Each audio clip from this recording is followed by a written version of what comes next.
Saksakallan gunarnavasya Vande Guru Sri Charanaravindan.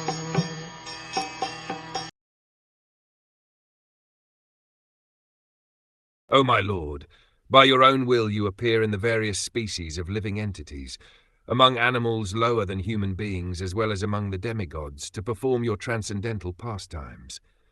You are not affected by material contamination. You come just to fulfill the obligations of your own principles of religion, and therefore, O Supreme Personality, I offer my obeisances unto you for manifesting such different forms.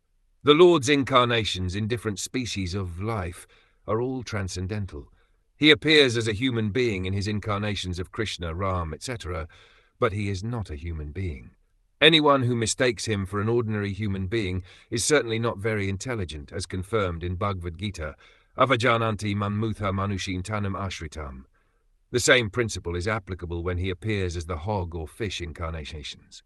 They are transcendental forms of the Lord, and are manifested under certain necessities of his own pleasure and pastimes.